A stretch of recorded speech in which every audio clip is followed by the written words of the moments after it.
Om Ganati Mirandasya Gyananjana Shalakaya Chakshurumiritam Yena Tasmai Shri Gurave Namaha Gaurave Gorachandraya Radhikaye Tadaraye Krishnaya Krishna Bhaktaya Tad Bhaktaya Namo Namaha.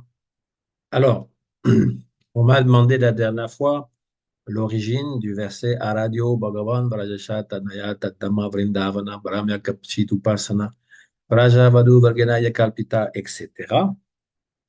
Donc, il y a deux livres majeurs. Bon, il en existe d'autres, mais que je vous montre. Le premier, c'est celui d'ISKCON, qui est dédié à Prabhupada. C'est marqué les versets sélectionnés que citait Srila Prabhupada. Et donc, ce verset est cité à la page, je vais le trouver, 400, 404. Et c'est cité comme un commentaire du Srimad Bhagavatam par Vishwanath Chakravarti. Là, il ne marque pas Vishwanath Chakravarti Thakur, mais moi je sais que c'est lui. Un commentaire du Srimad Bhagavatam qui s'appelle Chaitanya Manjusha. C'est dans ce livre-là. L'autre shloka book, vous voyez la photo, c'est dédié à Srila Bhaktivedanta Narayan Goswami Maharaj. C'est pas pratiquement le double de shloka, mais pas entièrement les mêmes. Et il est à la page 174, 172, pardon. Alors, il figure dans d'autres livres et les livres de Bon Maharaj, je suis sûr qu'il doit y figurer aussi. Radio Bhagavan Vrajesha Tanayas Tadama Vrindavanam Ramya Kachitu Pasana Vraja Vadu Vargenaya Karpita Shrimad Bhagavatam Pramanam Mamalam Prema Pumarto Mahan Shri Chaitanya Mahaprabhu Matamidam Tatradaro Napara. Donc ici c'est marqué Chaitanya Manjusha Shri Vishwanath Chakravarti Thakur. Et je l'ai expliqué, je relis, alors c'est en anglais hein, les deux. Euh, Bhagavan Vrajendra Nandan Shri Krishna est celui qui nous vénérons, c'est-à-dire Krishna, pas Ramachandra, pas Lakshmi Narayan, Krishna, Shri Krishna. Et Shri Krishna, Braja Indra, donc le roi de Braja, est à Vrindavan, dans sa demeure, Tadama Vrindavana. Voilà la première vérité qui est établie, que notre adoration, elle va à Shri Krishna, ce qui veut dire Radha Krishna, situé à Vrindavan, pas Dwarka, pas Mathura. Ça ne veut pas dire que c'est interdit, mais ça veut dire que c'est vraiment, si on veut développer Ananya Bhakti. Bhakti qui est, alors Ananya, ça veut dire non autre, et on peut le traduire par exclusif. La bhakti exclusive, eh bien, elle est développée lorsqu'on a un seul Ishta Devata, c'est-à-dire une forme de Bhagavan qui est euh, notre, euh, notre Dieu d'adoration. Ramya Kachitupasana. Alors, cela veut dire que euh, l'adoration qui est vraiment que lui préfère, Vraja Vadu Vargena Yakalpita, Upasana, c'est l'adoration, Ramya, c'est il l'adore, donc par les Vraja Vadu, hein, les jeunes filles de Vrindavan. Donc c'est la meilleure adoration, la meilleure bhakti. Donc bhakti exclusive envers Shri Krishna à Vrindavan, et la meilleure adoration, ce sont les gopis. Shrimad Bhagavatam Praman Amalam, donc c'est ce que nous dit le Srimad Bhagavatam, c'est lui-même qui le dit, parce qu'il est Amalam, sans tâche, pure, Brahman, c'est-à-dire l'autorité. L'autorité, donc, quand on parle de Brahman, on va le lire parce qu'il y a un verset suivant qui parle de Brahman et Brahmaya, on l'a vu lorsqu'on parlait d'Ashemula. Donc, l'autorité par excellence, c'est le Srimad Bhagavatam, Prema Pumarto Mahan, et qui établit le but ultime de la vie, euh, qui est Prema, l'amour divin. Shri Chaitanya Mahaprabhu, Matamidam, Tatra Dharanapa. Et donc, para, voilà ce que considère comme suprême Shri Chaitanya Mahaprabhu. C'est l'enseignement de Shri Chaitanya Mahaprabhu. L'enseignement de Shri Chaitanya Mahaprabhu, révisé par, enfin, résumé plutôt par Shri Vishwanath Chakravarti Thakur, eh bien, c'est que nous adorons Radha Krishna à Vrindavan selon l'adoration des gopis. Et c'est le Srimad Bhagavatam qui nous enseigne cela, parce qu'il nous enseigne l'amour suprême, qui est aussi le but suprême de la vie. C'est, voilà l'enseignement de Chaitanya Mahaprabhu. Alors, Srila Srila Bhaktivedanta Narayan Goswami Maharaj, il a dit, si quelqu'un ne connaît pas ce verset par cœur et l'explication, il n'est pas mon disciple. Euh, En fait, il a dit, si vous ne connaissez pas les trois versets, ce verset-là et les deux qui suivent, vous n'êtes pas mes disciples. Alors ça, c'est le premier verset. Le deuxième verset, c'est des très longs, c'est des très longs, c'est pas des shlokas. Le shloka, c'est court. Hein. Techniquement, on appelle un shloka, c'est 4 fois 8. 4 fois 8 syllabes, donc 32 syllabes qu'on peut compter. Hein. C'est un peu comme un alexandrin. Là, c'est des longs, longs versets comme ça. Donc, c'est d'autant plus difficile à se rappeler. Alors voilà le deuxième verset. Amnaya praha tatvamahi, Amnaya praha tatvam harim iya paramam sarva shaktim rasabdim tad binam shashajivan prakriti kavalitam tad vimukta shabhavat beda beda prakasham sakalam hapi hare saranam shuddha bhaktim sadyam tatpritim eveti upadishati janan gora chandra swayam saha. Alors, s'il est essentiel à apprendre celui-ci, c'est qu'il résume en 4 phrases, 4 grandes phrases, le Dashamula. Alors, on a vu le Dashamula, ça faisait partie de la seconde partie du Jevadharma, celle qui est supposée sortir bientôt, mais quand les dévots disent bientôt, on ne sait jamais exactement ce que bientôt veut dire, mais disons que c'est supposé sortir incessamment, on va dire, sous peu, incessamment. Troisième partie. Pour nous, en français, on a divisé parce que, bon, voilà, troisième partie, mais c'est la deuxième partie en vérité. Si on divise le livre en trois, la première partie qui est l'introduction générale, la réfutation de toutes les différentes courants qui ne sont pas Vaishnav. Deuxième partie, c'est euh, euh, concentré sur euh, les Dashamula, les 10 vérités fondamentales exposées par euh, Chaitanya Mahaprabhu, donc résumé par Bhaktivinoda Thakur. Troisième partie dans laquelle nous sommes, Rasa Tattva. Et donc, ce verset dit cela. Il y a un Brahman. Donc, Brahman, c'est euh, l'autorité, on va dire, ou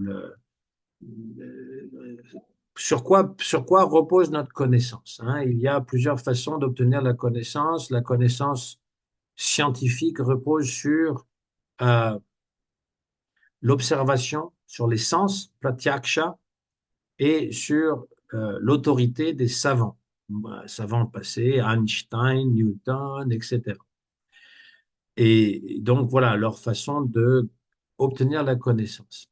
Il y a pratyaksha anuman, donc l'observation et puis la déduction. Mais ces deux moyens de connaissance sont faillibles. Les sens sont faillibles et la raison aussi est faillible. Amnaya, c'est-à-dire le raisonnement logique. Par contre, Shastra, hein, Shabda Brahma, qui vient des Écritures, eh bien, il est considéré comme parfait.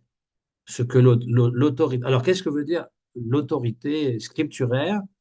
C'est ce qui est reconnu par les acharyas, c'est ce qu'on appelle Amnaya. Amnaya, c'est Veda, Upanishad, les passages qui ont été sélectionnés par la Guru Parampara, la Bhagavad Gita, le Srimad Bhagavatam, etc. Donc tout ce que les acharyas nous ont donné, c'est pas la peine de lire toutes sortes de différents Puranas, différentes sortes d'Upanishads et penser qu'elles sont toutes Brahman. Parce qu'il y a des Puranas qui disent que Shiva est la personne suprême, il y a des Puranas qui disent que Durga est la personne suprême, et puis d'autres Puranas ou Upanishads qui vont prôner le yoga ou le Brahman impersonnel. Ils ne sont pas toutes Brahman. Pour un Vaishnav, qu'est-ce que Brahman? C'est ce que mon gourou donne et ce qu'il donne à travers un Guru Parampara. Ça s'appelle Amnaya. Donc, Amnaya Praha Tattva. Donc la première chose, c'est accepter quel est le Brahman, les Védas, donc Srimad Bhagavatam, Bhagavad Gita, etc., reconnus par Guru et Guru Parampara, sont Brahman. Et qu'est-ce que disent ce Brahman? 9 choses. Donc la première, de Dashamula, on l'a vu hein, durant au moins une douzaine de présentations, le Dashamula. Hein. Euh, eh bien, Tattva Hari, Iha Paramam, c'est Hari qui est suprême. Voilà ce que les Shastras disent. Ça, c'est la première vérité. Sarva Shakta, Sarva Shaktim, Rasabdim. Hein. Il est Sarva Shaktima. Il est possesseur de toutes les Shaktis. Ensuite, il est Akila Rasa Mrita Sindhu. Hein. Il est celui qui est l'océan de nectar de toutes les races. Ensuite, il y a euh, Vibhinamsha Tattva, Tadbidamsha Jivan, les jivas qui sont à la fois mukta et bada sont des parcelles de lui-même. Ça, c'est la cinquième vérité. Ensuite, il y a la différence, sixième vérité et septième vérité, une différence entre bada jiva, ceux qui sont toujours dans le monde matériel comme nous, et mukta jiva, ceux qui sont libérés, éternellement libérés. Huitième vérité, Achintya Beda Beda Tattva. Le monde entier consiste dans la combinaison entre ce qui est conscient, chit, ou inconscient, achit.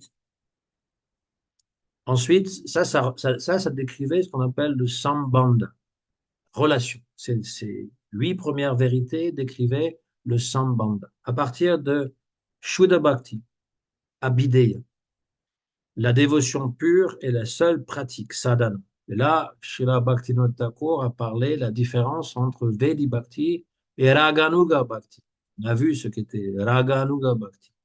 Et ensuite, le dernier, donc ça c'est Abhideya, le moyen, et Prayojana, le but, c'est Krishna Priti, ou Prema, c'est-à-dire l'amour suprême atteint euh, comme objectif. Et ça, c'est vraiment euh, le résumé de la philosophie de Chaitanya Mahaprabhu selon Bhaktivinoda Thakur. Alors, il reprend une liste qui a été donnée déjà par Baladev Vidyabhushana et aussi par plus anciennement Srila Madhvacharya. Mais disons que c'est un petit peu différent entre Madhvacharya, Baladev Vidyabhushana et Bhaktivinoda Thakur, mais c'est la même vérité. On l'a vu, ça. On l'a vu. C'est la deuxième partie du Jevadharma. Donc là, Srila Narayan Maharaj, il disait, il faut connaître ces 2 shlokas par cœur et leur définition, sinon vous n'êtes pas mes disciples. Et le troisième, et non moins important que les 2 premiers, c'est le fameux verset qui parle dans le Chaitanya Charitamrita de la raison de la venue de Chaitanya Mahaprabhu sur la terre.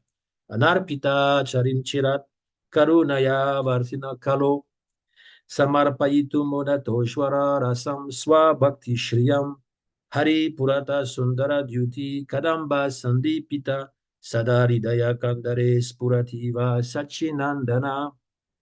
Et ici, donc, euh, la raison pour laquelle Chaitanya Mahaprabhu, donc c'est Chaitanya Charitam, enfin ça vient du Vidagda Madhava de Rupa Goswami. C'est ce qui ouvre le Vidagda Madhava, mais Srila Krishnadas Kaviraj Goswami le cite dans son Chaitanya Charitamrita Adilila, premier chapitre.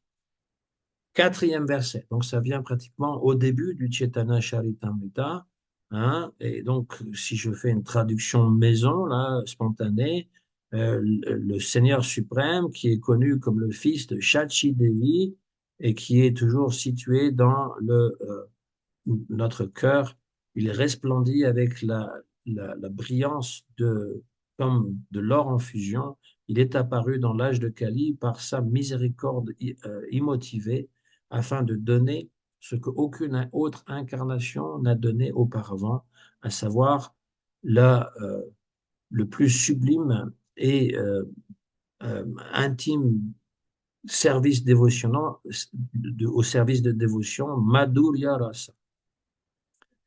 En tant que Manjari Bhava, ça c'est des commentaires de Srila Narayan Maharaj, le service à Srimati Radhika, en tant que confidente intime.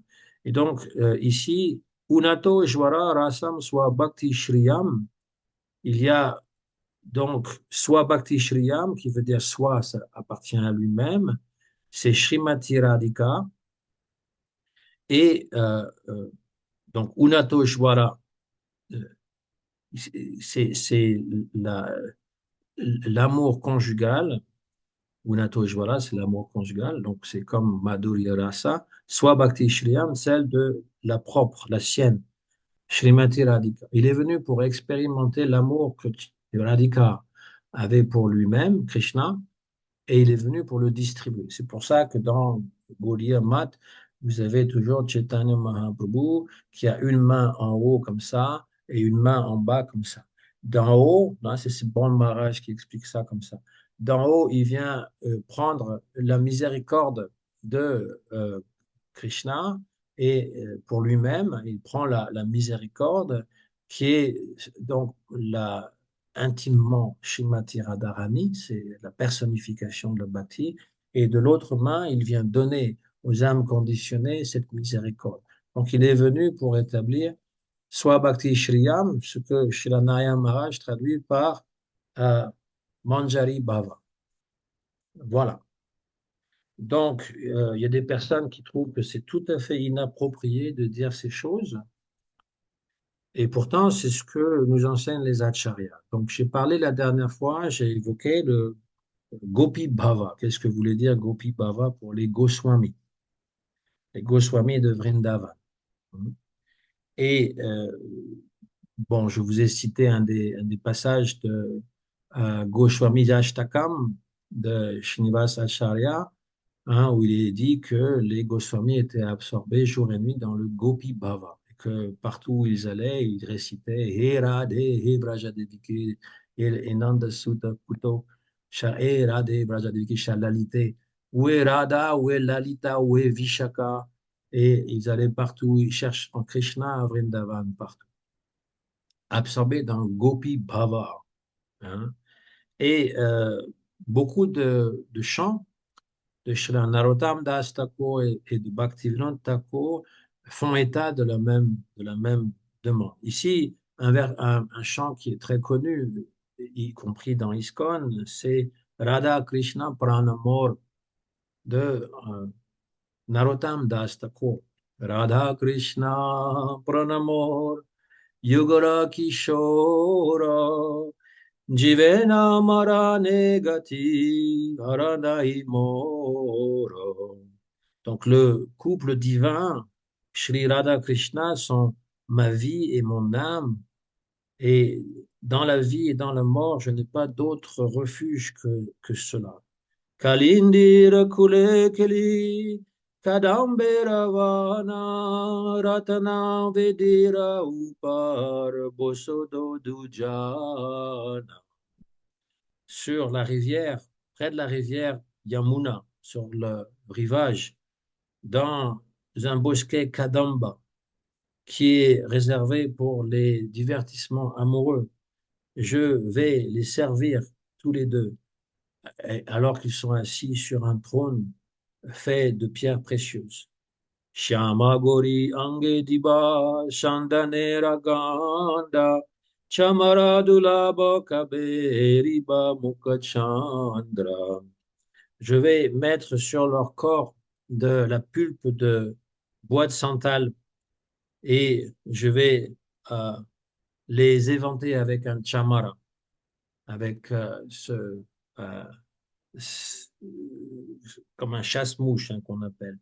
Oh, quand est-ce que je pourrais voir leur délicieux visage? Alors, chez le Narottam Das Thakur, il dit ce qu'il fait et en même temps ce qu'il aspire à faire. Parce que il est à la fois dans l'absorption de servir Radha Krishna directement, et quand il ressort de cette absorption, lorsqu'il revient dans le corps physique, eh bien, il se lamente en disant quand est-ce que viendra le moment où je pourrai les servir. Ça s'appelle l'alasa mai. C'est un désir très fort. Quand est-ce que cela va venir? Mais il est évident dans ce chant et dans d'autres chants de Narottam Das Thakur où c'est encore plus explicite parce qu'il décrit Lalita, Vishaka et Rupa Manjari. Hein, il décrit comment il les sert dans son corps spirituel. Donc, l'Alasa Mai, nous récitons ces chants parce que nous aspirons aussi à devenir des serviteurs de Radha Krishna, des serviteurs dans notre corps spirituel, pas juste le corps externe. C'est ça la raison de chanter ces chants. Gatira malatir mala dibodo argale adare tulia dibo karpura tambu. Après que j'aurai fait des guirlandes de fleurs de malati, je les mettrai sur leur cou et je mettrai du bétel, des noix de bétel, du tamboula, qui est avec un peu de camphre dans leur bouche. Alors, c'est pas juste le service sur l'autel, c'est vraiment une méditation, comme quoi, chez le Narottam Das Thakur, dans son corps spirituel, il va faire ces gestes-là. Lalita Vishaka Adi Jato Shaki Vrinda Agyaya Koribo Seva Sharana Ravinda. Sur l'ordre de Lalita, Vishaka et les autres Sakis, je vais servir leurs pieds de lotus. Shri Krishna Chaitanya Prabhu Dasaranudasa Seva Abhilasha Kare Narottama Dasa. Narottam Das, le serviteur de Shri Krishna Chaitanya Mahaprabhu, aspire à servir le couple divin. Donc voilà, ça indique l'aspiration que nous devons avoir dans une sorte de Raganuga Bhakti, c'est-à-dire que Raganuga Bhakti, c'est basé sur le désir, l'oba, l'alasa. L'alasa maï, c'est vraiment une prière ardente, mais pas une prière ardente pour obtenir des bienfaits matériels, comme le font parfois certaines personnes dans le monde entier, dans les religions entières. Ils vont même faire des austérités très difficiles pour obtenir la faveur de, euh, de la divinité. Là, il s'agit d'une prière ardente pour obtenir le service du couple divin, mais pas juste dans notre méditation, mais dans notre corps spirituel. C'est-à-dire qu'il y a ce moment dans la Raganuga Bhakti où on a comme une spurti, une manifestation de notre corps spirituel. Ceci sera confirmé par le gourou, et nous allons nous absorber ensuite dans, comment dire, dans une méditation guidée sur cette forme spirituelle qui sert Radha Krishna. Et euh, d'après Narottam Das Thakur, sur ce sur quoi vous avez médité toute votre vie, c'est cela que vous atteindrez dans la vie prochaine, c'est-à-dire vous deviendrez une manjari. Alors, je rassure ceux qui commencent à paniquer, Srila Narayana Maharaj n'a jamais dit à aucun d'entre nous, que je connais évidemment, n'a révélé notre forme spirituelle. Hein. Et quand il donne un nom euh, qui est, comment dire, relié au divertissement de Radha Krishna, c'est pas le nom spirituel. C'est pas le nom spirituel, c'est un nom. On a un autre nom qu'on ne connaît pas encore. C'est le nom qu'on reçoit à l'initiation, c'est pas le nom qu'on aura dans le monde spirituel. Non, ça c'est une erreur de penser ça. Voilà, donc ça c'était en guise d'introduction. On n'avait pas fini le chapitre qui décrivait donc les différentes sortes de héros Et puis aussi, donc, on avait parlé de Gopi Bhava, de ce verset, Aradio Bhagavan Rajeshatanayas, etc. Donc, je continue la lecture de Jevadharma, qui est dans le même veine de ce que je viens de dire. Goswami poursuivit. Les gopis n'eurent aucune relation véritable avec leurs maris, car ces maris furent créés par Yogamaya dans le cadre d'un arrangement.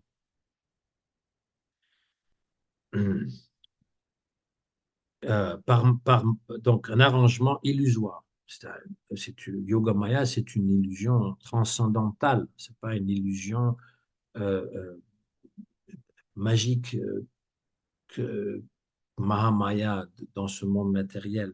Les époux des gopis sont des formes produites par Maya, c'est-à-dire Yogamaya, possédant la conviction d'être mariés aux gopis. Ces mariages furent organisés par Yogamaya pour servir la divine Lila. Voilà comment ça marche. Krishna ne pourrait pas avoir des relations avec qui que ce soit si tout le monde savait qu'il était Bhagavan, qu'il était l'être suprême, parce qu'il serait dans un sentiment de vénération et de respect, de peur constante. Il ne pourrait pas s'approcher. Donc il faut qu'ils oublient que Krishna est Dieu pour avoir une relation avec eux. En fait, c'est la Yoga Maya qui s'arrange de tout ça. Les gopis ne sont donc pas réellement les épouses d'un autre homme. Il n'y a pas en fait d'adultère. Elles ne sont pas vraiment mariées à d'autres hommes. Cependant, le sentiment intérieur d'être marié à un autre, le paroda, abhiman, est éternellement présent dans leur cœur. Si ce sentiment n'existait pas, le merveilleux rasa né de la pudeur, de la résistance, de la crainte d'enfreindre un interdit ne pourrait pas se manifester naturellement.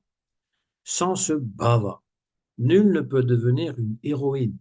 Alors, on est toujours dans le jeu, n'est-ce pas, provient du Natya Shastra, c'est-à-dire la dramaturgie, c'est le théâtre. Donc il y a le héros, le jeune premier, celui qui est juvénile et qui donc a le rôle de séducteur et différentes sortes de séducteurs, et l'héroïne, donc par excellence, c'est Srimati Radharani, et par extension, ce sont toutes les gopis de Vrindavan, les jeunes gopis de Vrindavan. Et donc, si on n'a pas le bhava, d'être marié, donc bhava, c'est-à-dire le sentiment,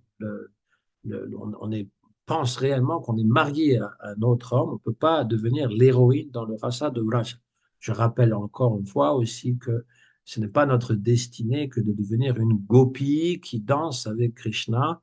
Ce n'est pas notre adhika. Notre adhika, selon les Goswamis et selon Vishwanath Chakravarti Thakur, c'est Manjari. Manjari, ce sont des jeunes filles qui servent les gopis. Elles servent les gopis, elles n'ont pas de relation directe avec Krishna, sauf dans le service. Elles vont servir Radha. Leur service, c'est le service de Radharani.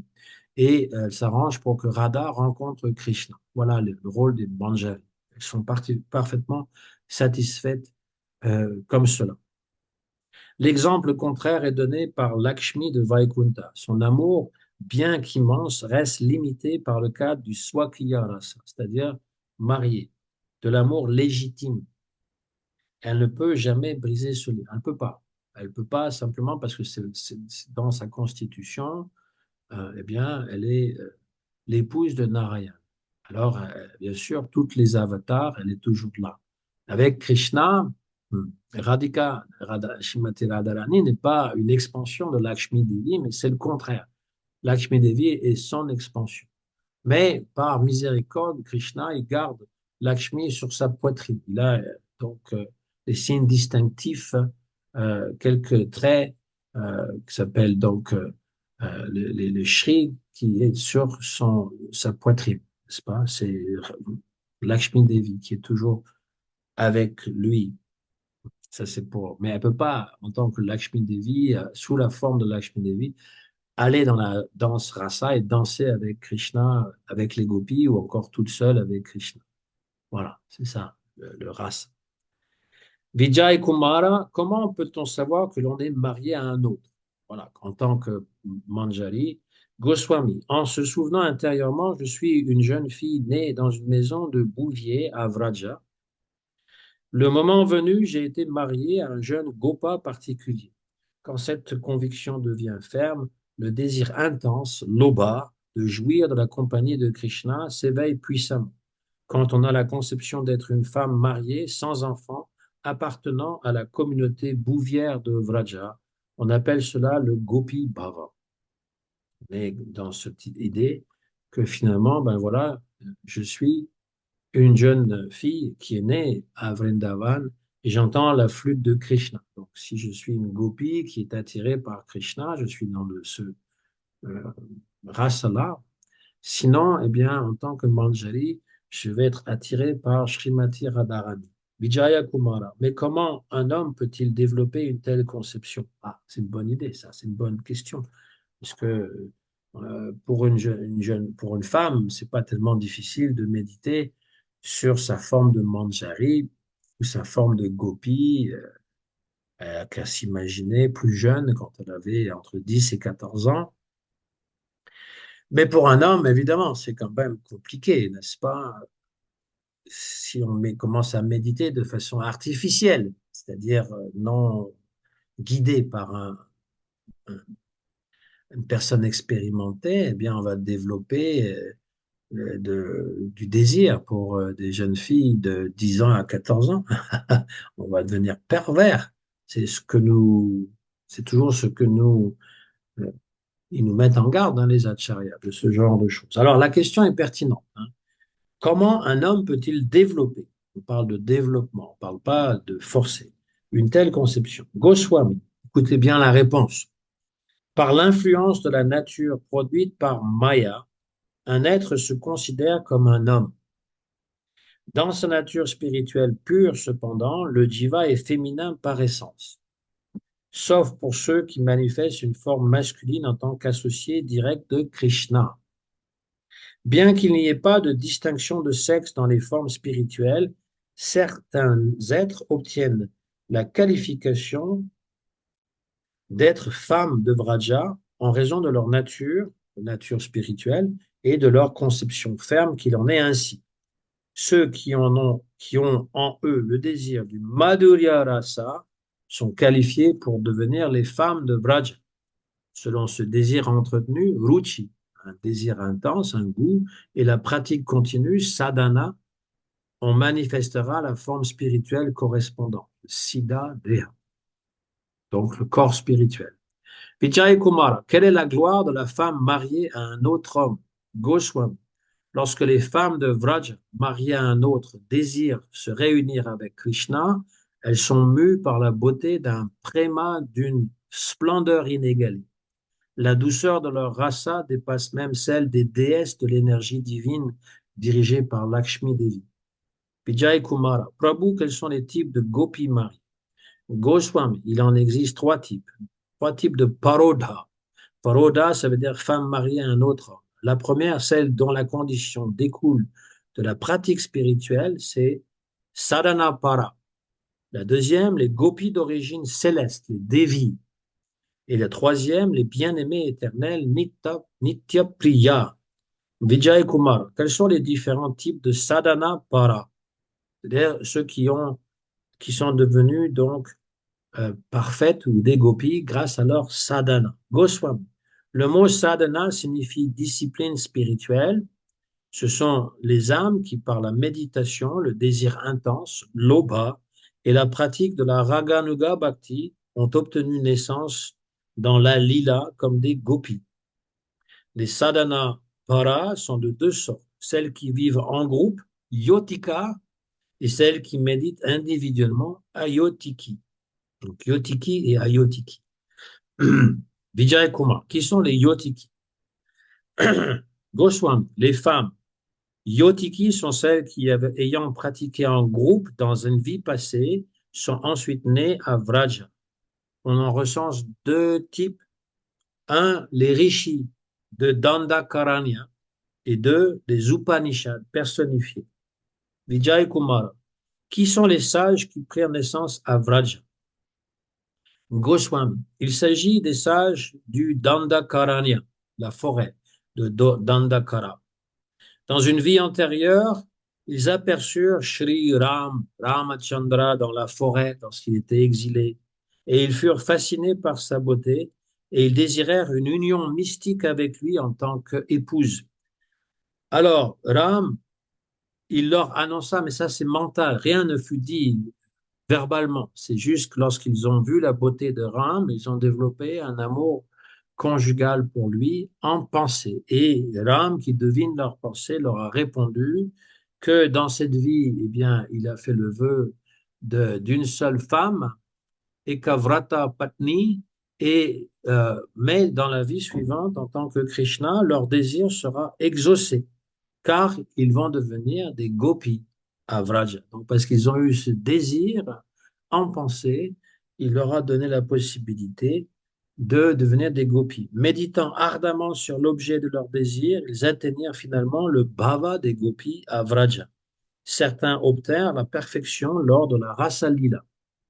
Cette histoire est rapportée dans le Padma Purana et une autre de même nature figure dans le Brihad Vamana Purana. Donc on a aussi le Praman, c'est-à-dire la preuve que ces récits sont authentiques. C'est dit dans le Jivadharma, comme je viens de le lire, c'est dit aussi dans le Padma Purana et le Brihad Vamana Purana.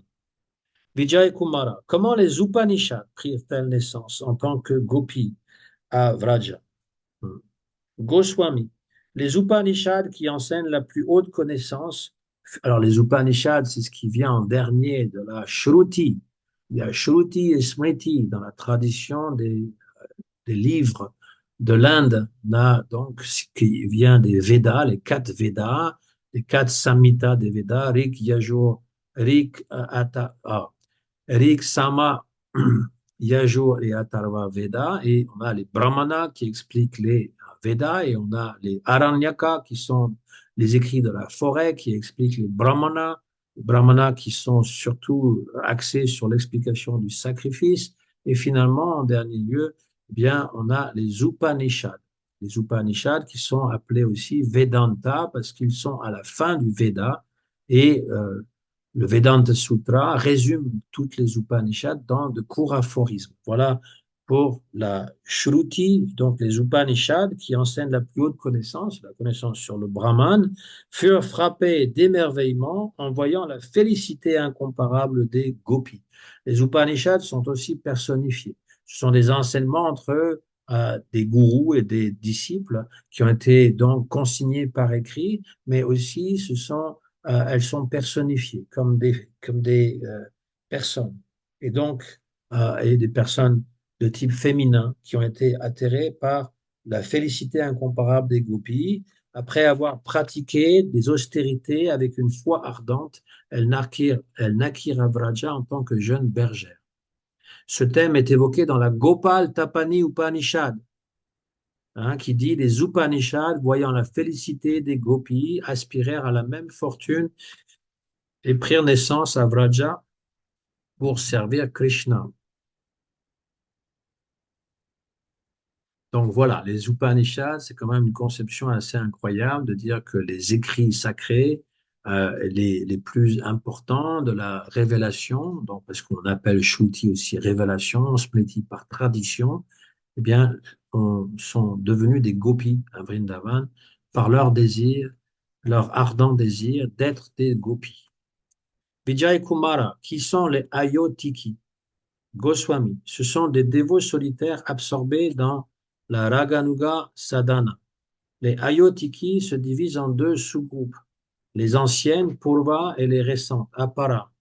Après quelque temps, elles naissent à Vraja, soit individuellement, soit par groupe de 2 ou 3. Les anciennes atteignent la même planète que les gopis éternels, Nityasiddha Gopi. Les plus récentes prennent d'abord naissance parmi les humains ou les devas, puis après quelques naissances, elles atteignent la résidence de Krishna. Donc, ceux qui sont individuels, voilà, eh bien, il y a ceux qui sont anciennes, ceux qui sont récentes, et ils peuvent aller donc d'abord prendre naissance par les humains ou les devas, et ensuite atteindre la résidence de Krishna. Vijay Kumara, j'ai compris la catégorie des sadhana para. Parle-moi maintenant des devis. Goswami. Lorsque Krishna, sous ses formes variées, apparaît parmi les devas dans les planètes célestes, les expansions de ses bien-aimés éternels, Nitya Priya, naissent également parmi les devas pour le satisfaire.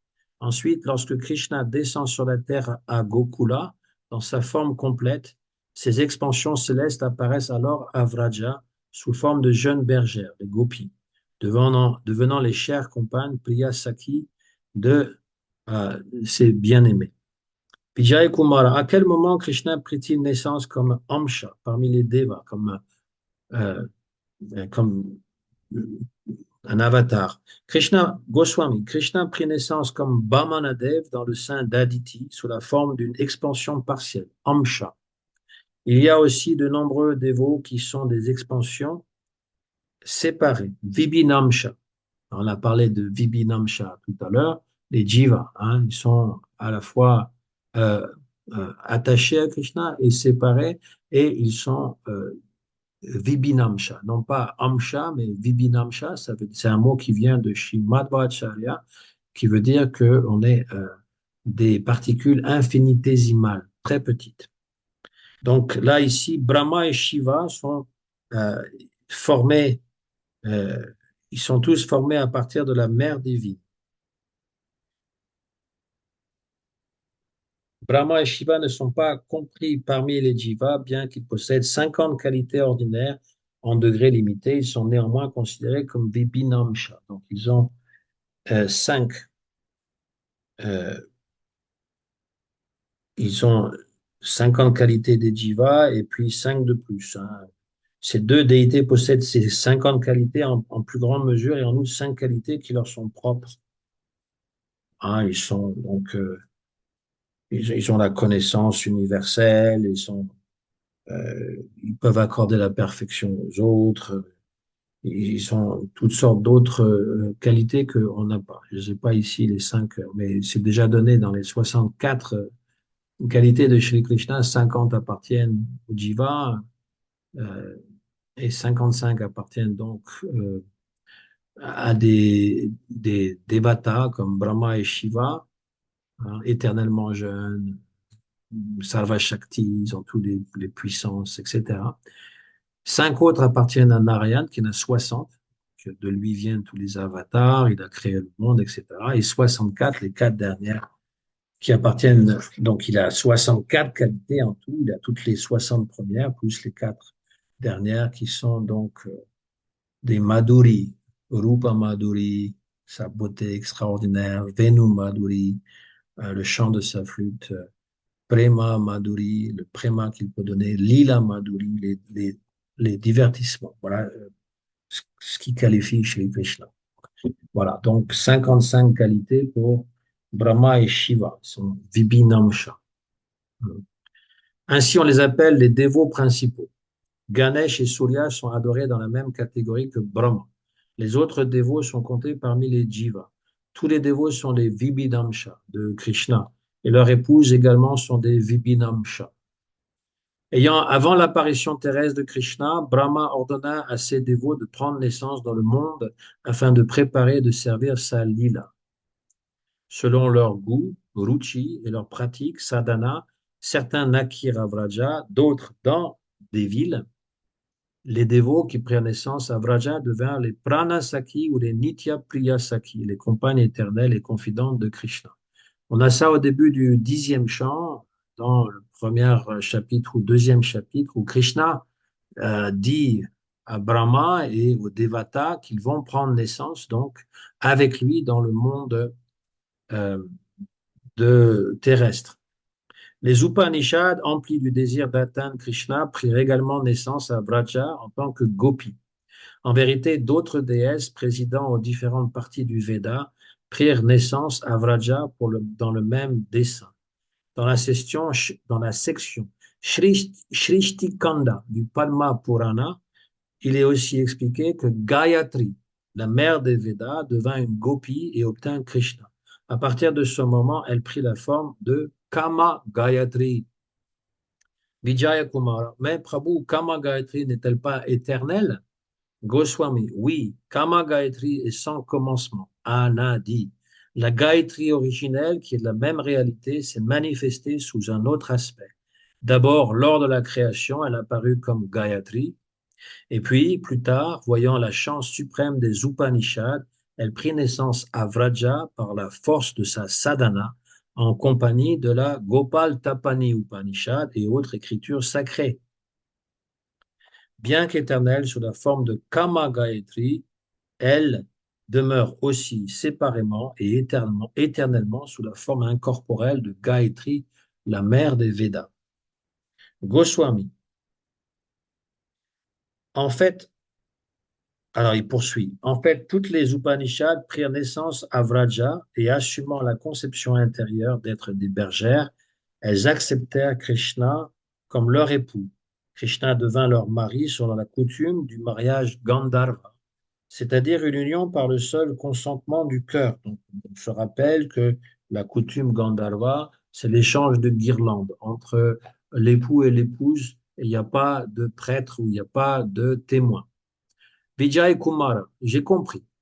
Cependant, j'ai compris tout cela. Cependant, les Nitya Priya Gopis sont les compagnes éternelles de Krishna. Quand elles voient en lui un amant ou papati, cela est-il produit par Maya? Goswami, oui, c'est produit par Maya, mais pas par la Maya matérielle. La Maya matérielle ne peut toucher les lilas de Krishna. Bien que les lilas de Krishna à Vraja se déroulent dans le monde matériel, elles sont totalement transcendantes. Un autre nom de cette Maya, hein, est Yogamaya. C'est Yogamaya qui manifeste les arrangements de lila, tous les divertissements de Krishna de manière à ce qu'elles apparaissent différemment aux yeux des personnes matérialistes. C'est elle qui, à Goloka, établit la conception selon laquelle les gopis sont mariés à d'autres hommes. Avec les Nitya Priya Gopis, elles créent des formes séparées de mari à Vraja, organisent leur mariage et fait de Krishna leur amant secret, Upapati. Le Seigneur omniscient et ses Shaktis omniscientes, chacun absorbé dans son propre rasa, acceptent cette perception comme réelle dans le jeu de l'amour. Cela manifeste l'excellence suprême du rasa et la grandeur absolue de la Shakti créatrice de Krishna. Cette excellence n'existe ni à Vaikunta ni à Dwarka. Lorsque les pranasaki, les amis intimes qui atteignent la perfection, obtiennent salokya, la résidence sur le même plan que les nityapriyasaki, c'est-à-dire qu'elles naissent à Vrindavan, matériel, enfin, dans le monde matériel, Vrindavan dans le monde matériel. Alors, leur conception est d'avoir un mari, leur conception limitée d'avoir un mari se dilate alors elle devient le bava pour avoir un upapati, un amant. Tel est leur ultime accomplissement. Vijay Kumara, cette conclusion est vraiment extraordinaire. Ma vie entière s'en trouve revivifiée. Maintenant, parlez-moi des bien-aimés éternels, Nitya Priya, du beau Dieu. Goswami, si je n'avais pas reçu un disciple aussi qualifié que toi, comment Sri Chaitanya Mahaprabhu aurait-il pu révéler en mon cœur des sujets aussi profonds? Voilà, c'est l'humilité du gourou qui dit, voilà, des questions comme ça, j'en entends très peu. D'ailleurs, c'est souvent le gourou, il peut passer des heures et des heures à voir défiler dans sa chambre des des disciples qui ne lui posent que des questions à propos de leurs problèmes matériels, hein, problèmes de cœur, problèmes d'argent, problèmes de mental aussi, physique, les maux physiques, les problèmes de toutes sortes. Mais rarement pose-t-il des questions sur les shastras, sur leur vie spirituelle, sur ce qui touche donc euh, l'avancement. Et donc, quand un gourou peut avoir un disciple qui est qualifié, il s'en réjouit, il dit, eh bien, parce que j'ai un disciple aussi qualifié que toi, eh bien, Chaitanya Mahaprabhu m'inspire à répondre de manière profonde. Sri Jiva Goswami gardait ses enseignements bien cachés dans son cœur. Il en a parlé quelque peu dans certains passages. En lisant attentivement ses commentaires dans le Krishna Sandarbha, une des Sandarbhas de Jiva Goswami et d'autres ouvrages, tu pourras en saisir l'esprit. Jiva Goswami craignait qu'un jour des personnes non qualifiées s'emparent de ces sujets confidentiels et créent des doctrines déformées. Il redoutait les perversions du rasa et du rasa basa que l'on observe parmi les pseudo-Vaishnavas d'aujourd'hui. Bien qu'il ait été très prudent, il n'a pu empêcher ce malheur. Toi, tu ne dois révéler ces conclusions à personne qui ne soit pleinement qualifié. Maintenant, je vais parler de ces amours qui ne s'éteignent jamais. Donc, c'est toujours un avertissement qui est toujours présent, même dans les livres de Bhaktivinoda Thakur, quand il aborde ces sujets. Eh bien, il dit que les perversions du rasa, ou rasa-basa, les mélanges de rasa, que l'on observe parmi les pseudo-Vaishnavas, il fait référence évidemment à tous ces courants qu'on appelle Apa Sampradaya, donc les Bola, les Ola, les Prakrita Sahaja, il a une liste de 12 noms à peu près de Apa Sampradaya qui sont des soi-disant dévots et qu'ils mélangent tout. Et donc, ça existe aujourd'hui avec l'Occident maintenant qui s'est intéressé au Vaishnavisme. Eh bien, il y a aussi certaines déviations qui sont nées parmi les Occidentaux ou les Russes, parce que les Russes sont beaucoup portés sur les choses qui touchent au rasa. Et Shri Bhaktivedanta Narayan Goswami Maharaj, il a souvent dit, lorsqu'on était en Inde, à Govardhan, il mettait en garde et dit n'allez pas voir les Sahaja de Radhakund. Il dit, et je dis surtout ça à mes disciples russes, parce qu'ils sont très attirés par toutes ces choses. Il dit, vous ne pouvez pas sauter par-dessus la Guru Parampara et aller chercher quelque chose parmi des gens qui sont peut-être douteux parce ils ne pratiquent pas la pure bhakti.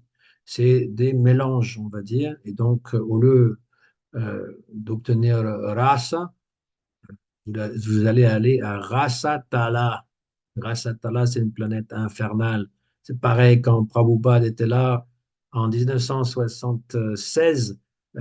J'étais à Vrindavan avec les dévots et Prabhupada, donc on avait été à Radhakund la veille et il voit des dévots qui sont assis devant lui qui ont le tilak de Radhakund noir. Et Prabhupada, il dit, qu'est-ce que c'est que ce tilak?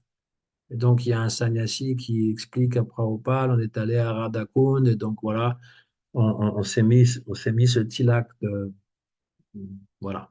Et chez la Prabhupada, il a dit, moi, je mets pas ce genre de tilak. Vous me voyez jamais avec ce tilak noir sur le nez. C'est Gopi Chanda. Ça, c'est la tradition. Gopi Chanda. Ça vient des pieds, c'est la poussière qui vient des pieds de Gopi. Et pas Radhakund.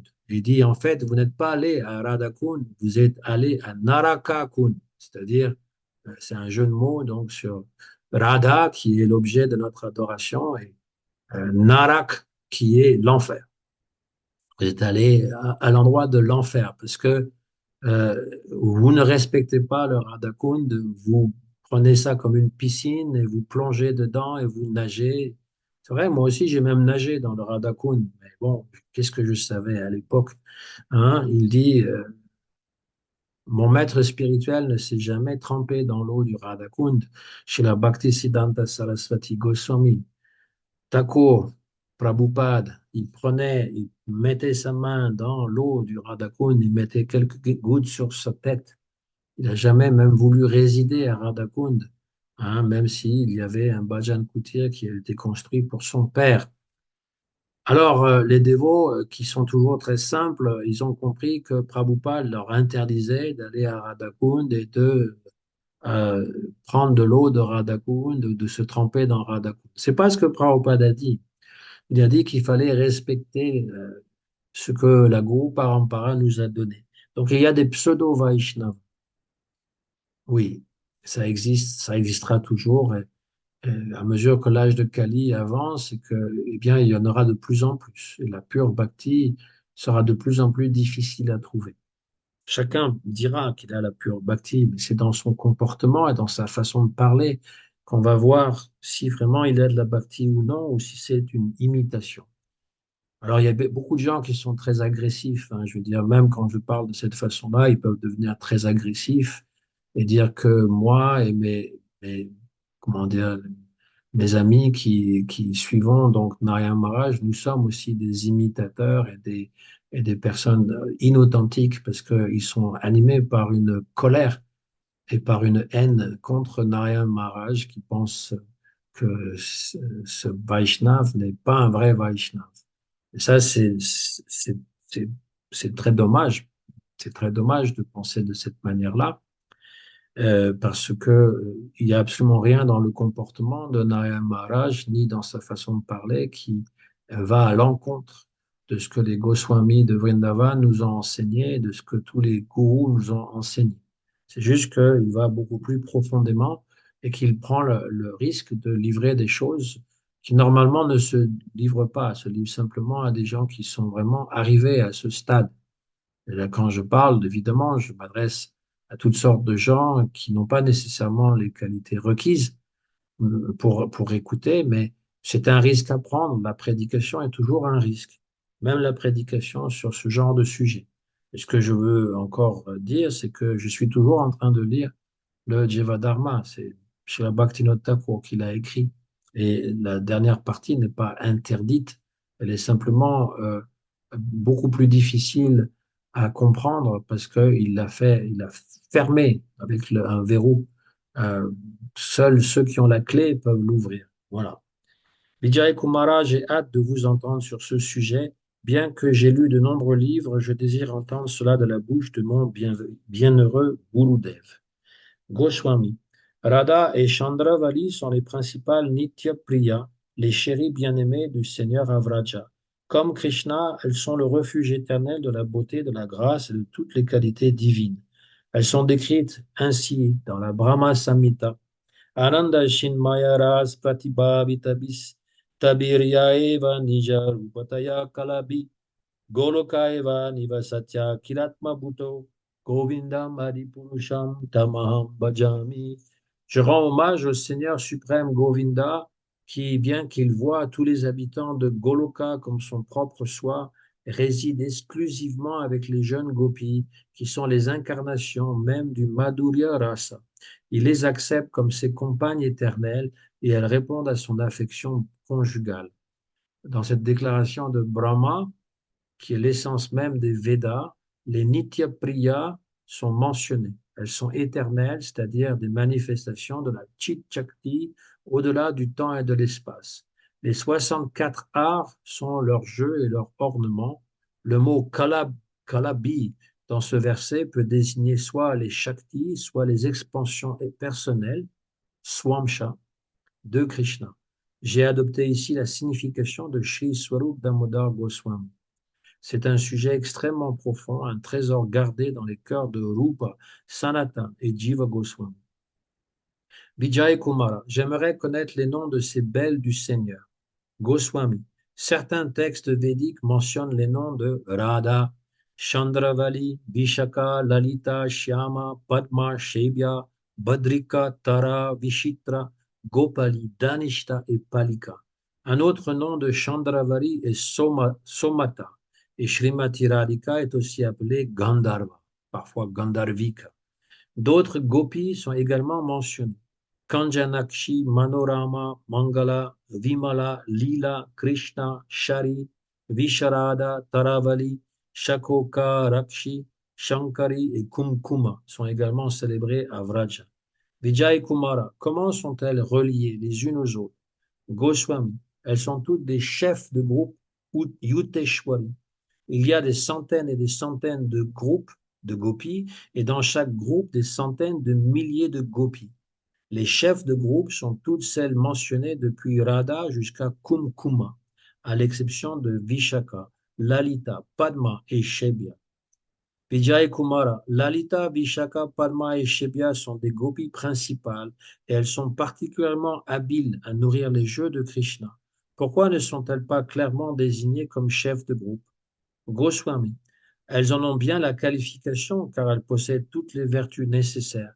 Mais Lalita et Vishaka, absorbées dans la félicité suprême de Sri Radha, ne désirent pas être indépendantes ni dirigées séparément. Padma et Shibya sont absorbés dans le service de leur rival, c'est-à-dire Chandravali.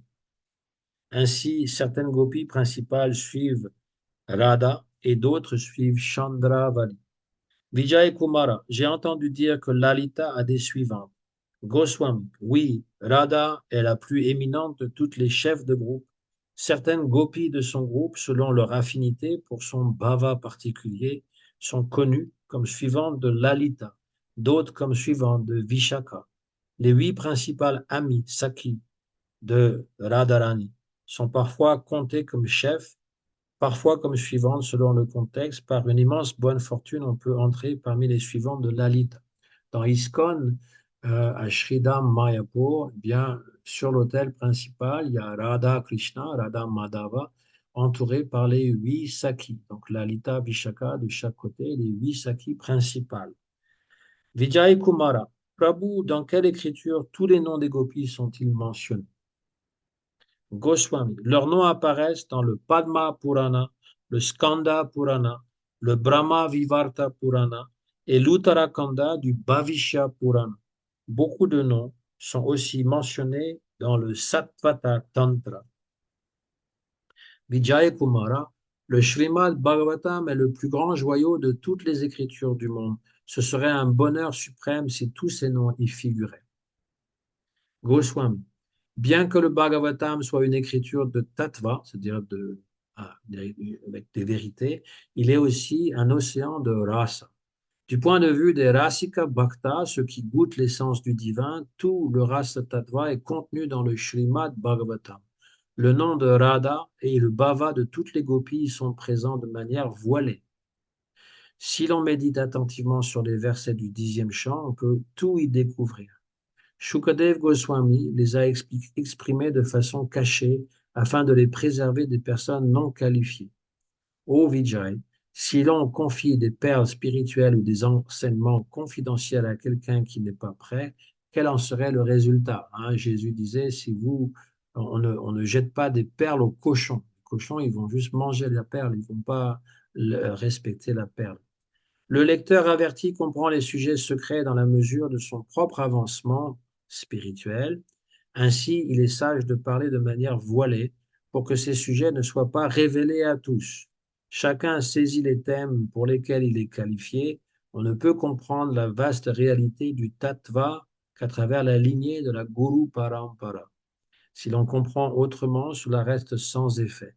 En comprenant bien ce qui est dit dans l'Ujjvala Nilamani, puisqu'on est dans le résumé de l'Ujjvala Nilamani, la seconde partie qui suit le Bhakti Rasamrita Sindhu de Srila Bhakti de Srila Rupa Goswami.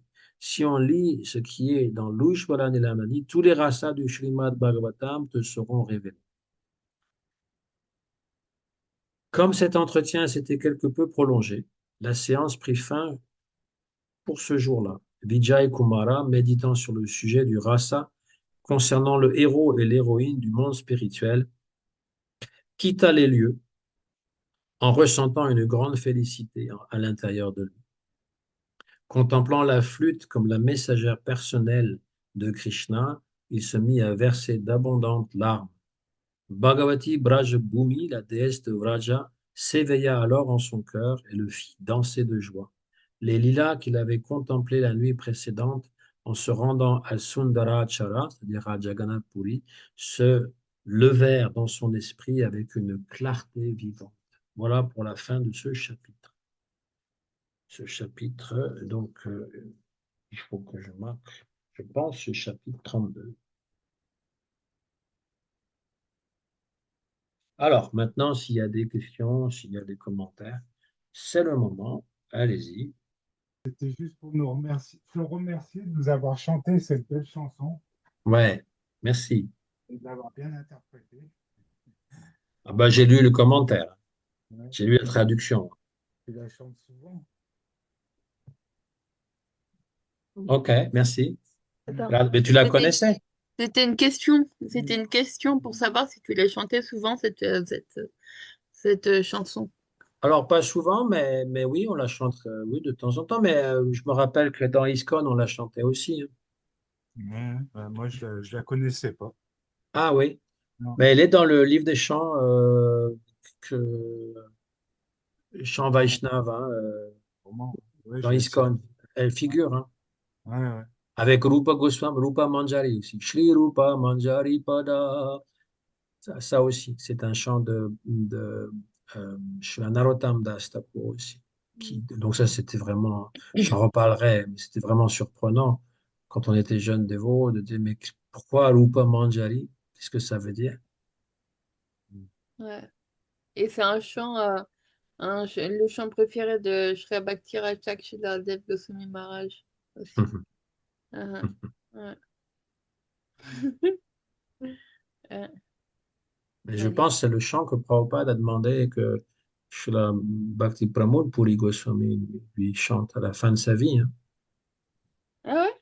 D'accord. Ouais, Ouais. parce que à la fin de la vie de Bhaktisiddhanta, il avait demandé qu'on lui chante ce chant. Et donc, Bhakti Pramod Puri Goswami, il avait une très belle voix. Il a commencé à chanter. Et Srila Prabhupada, Bhaktisiddhanta, lui a demandé d'arrêter, a demandé à Sridhar, Bhakti Rakshak Sridhar Goswami de le chanter.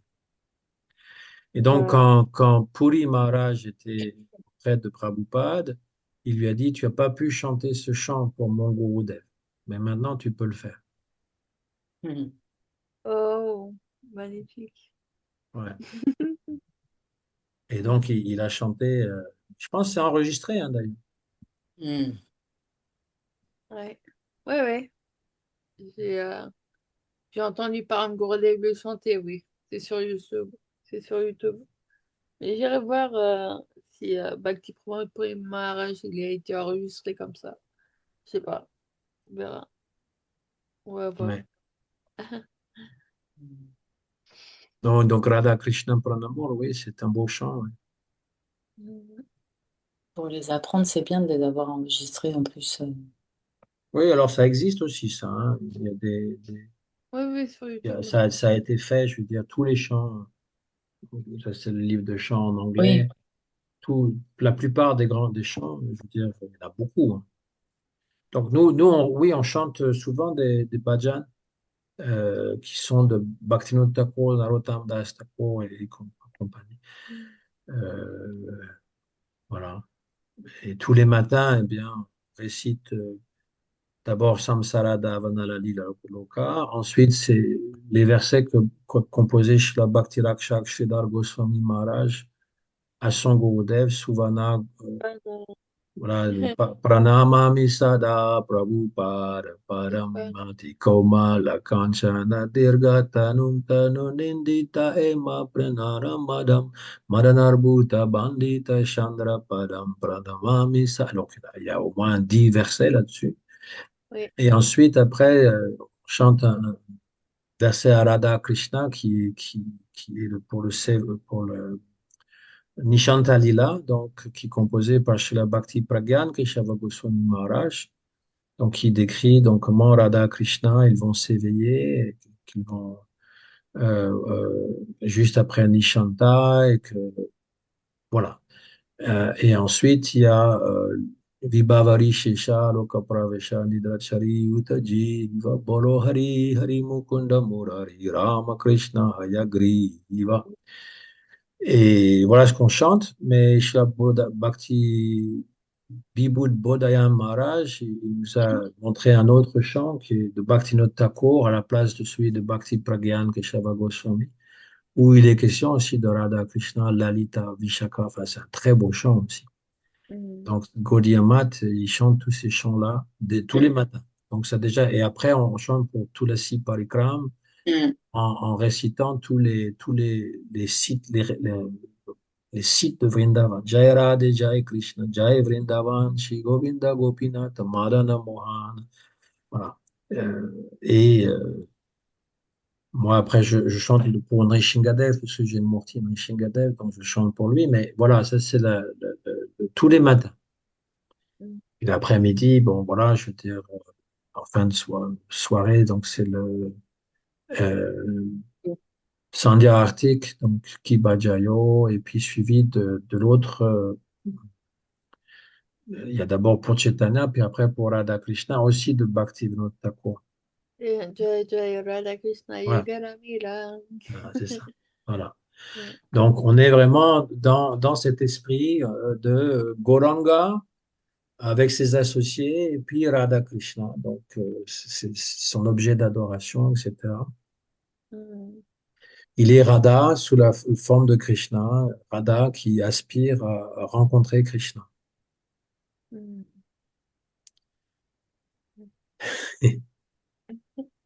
C'est vraiment très spécial parce que je connais aucune religion qui va aussi loin.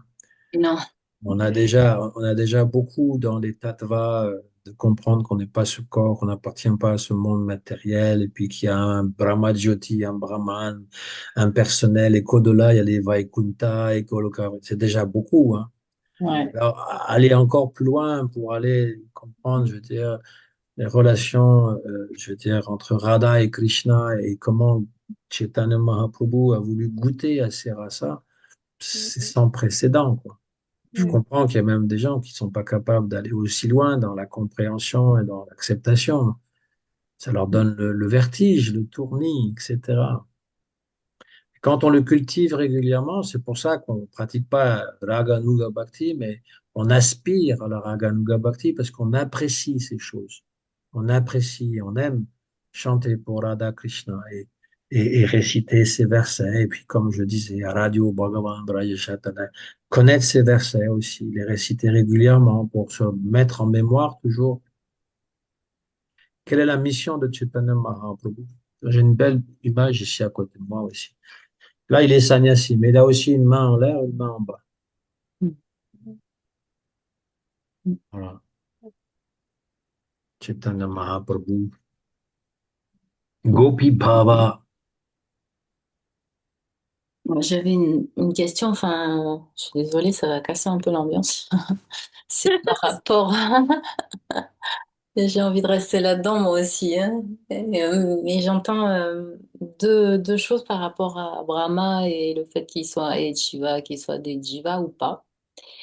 Et j'ai cru comprendre il n'y a pas longtemps dans des enseignements que Brahma et Jiva étaient des jivas, mais qu'ils avaient fait beaucoup d'austérité, tout ça, tout ça, tout ça, et que ça durait très longtemps, tout ça.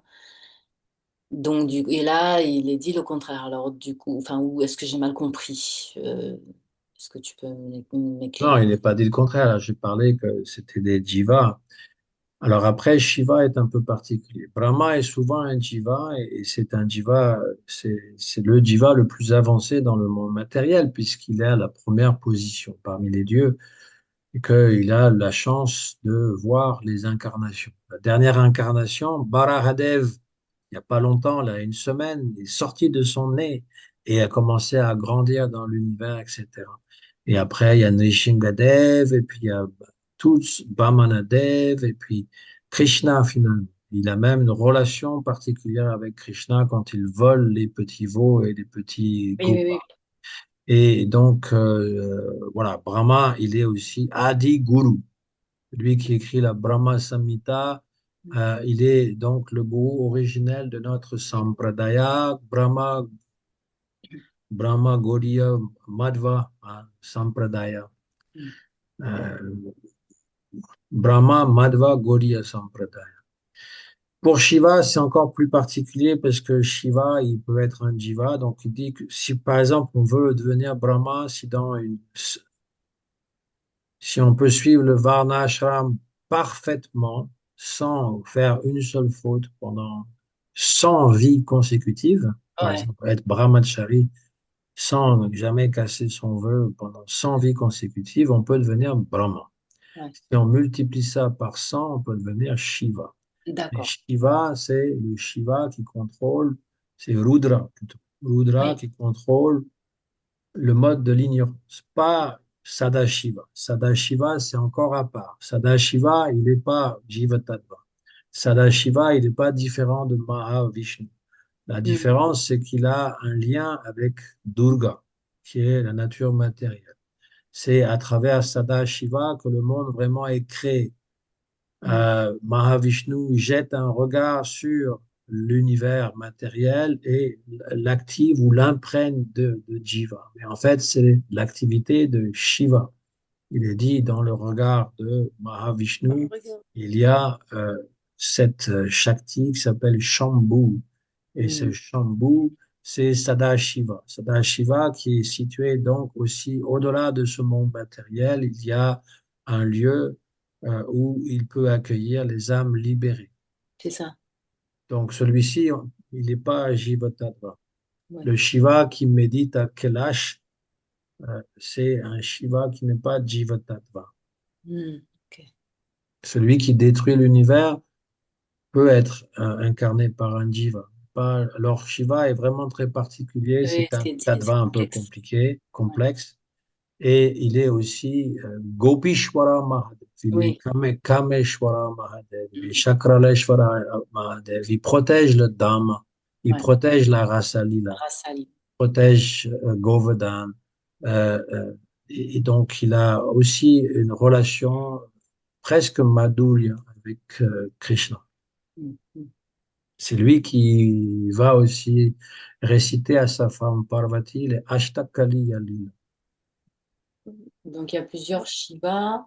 Et il y a Un quand... Shiva qui est parfaitement transcendant, c'est Sadashiva.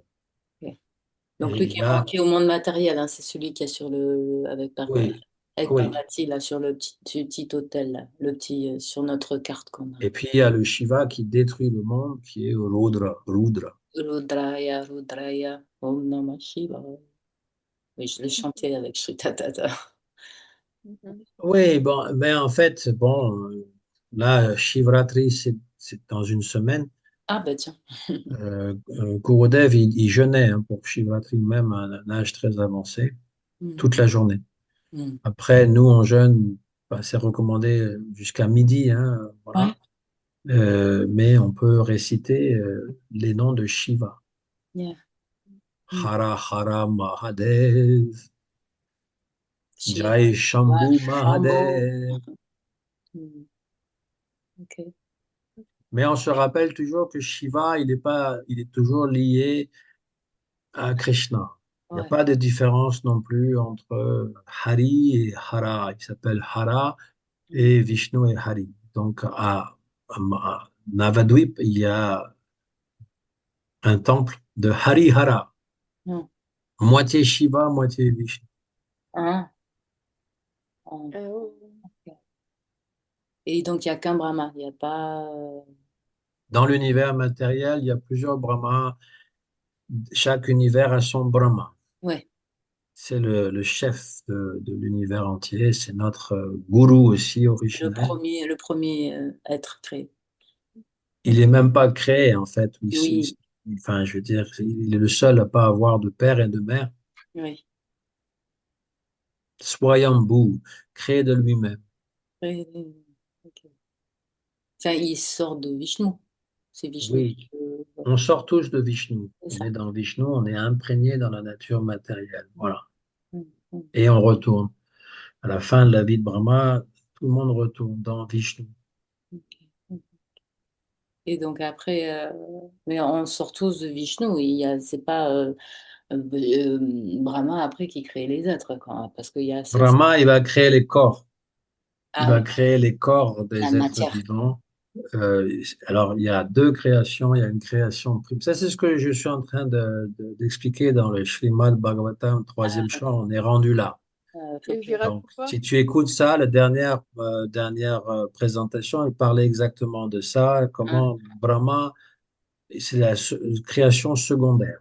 oui, c'est ça. Donc, Ok. Vishnu crée par Les jivas? l'introduce non, les jivas sont pas créés. Oui. Les jivas sont éternellement vibhinamsha. C'est Ouais. partie infime qui, comme le rayon du soleil, est intimement lié au soleil, mais Mm. n'est pas le soleil. Et nous ne sommes pas un rayon de soleil, on est un atome dans un rayon de soleil. Et ils sortent et ils re-rentrent dans Vishnu, c'est ça. Pour la création, le maintien, les Bada Jivas sont dans le corps de Mahavishnu, Mm. et donc ils sont dans un état d'inconscience Mm. quand ils sont dans le corps de Vishnu. Mm. Ça, c'est ce qu'on appelle Bada, Mm. conditionné, dans le monde matériel. Soit dans le corps de Vishnu, soit dans le monde matériel, quelque part, Mm. aéré. Brahmanda, Brahmitekone, Bhagavan Jiv, celui qui se promène partout dans tout l'univers et même parfois dans différents univers, mais qui n'a pas vraiment choisi sa destination, qui juste subit son karma. Mm. Guru Krishna Prasade Paya Bhaktilata Bij, par la miséricorde de Krishna, un jour va rencontrer le gourou qui va planter en lui la graine de la dévotion. Bhaktilata, Bija, graine. Ou manger un bout de prachad, ou entendre les saints noms. Oui, Ok. ouais. Ok. Et, Bon, merci. Et alors, du coup, là, on a fini les héroïnes déjà? Non. non, après, il y a Srimati Radharani, c'est Ah, l'héroïne principale. Et donc, ça, c'est la prochaine fois, je pense, sur Et, Srimati. et alors, Radha, elle est Saki, prochain chapitre. ouais. Bah, tu sais, on est à la classe numéro 70. c'est 70 là aujourd'hui? Ouais, 70. aujourd'hui, c'est le numéro 70. Super. Hein. Oui, on va sûrement aller jusqu'à 80. C'est la meilleure. Jusqu'à 100, je ne sais pas, mais 80, oui. Voilà, mais enfin, on n'est pas en train de conclure. Mais imaginez à quel point c'est dense, hein, Ouais, Shiva Dharma, Ouais, 70 présentations de plus d'une heure. ouais. ouais. Question. Voilà. Et on est au Puis, 32e chapitre. Ça fait presque deux séances pour un chapitre, quoi. Et ouais. ça va jusqu'à 43, je pense. Il y a encore une dizaine de chapitres. Ouais. On Ouais, qu'on pense a toujours que commencé ça il va y a 2 ans. s'arrêter. On pense toujours que ça va s'arrêter, mais non, ça continue. Ouais. C'est Ouais. le nectar. Mais tu sais que ça fait 3 4 ans maintenant Ouais, que ce service. ouais, C'est euh, c'est vraiment génial. bah ouais. Ça fait 4 ans qu'on fait des classes le dimanche? Ouais, Trois, ouais. quatre ans, ouais. Ah, Ouais, waouh. ouais, ouais, ça prend le temps qu'il faut.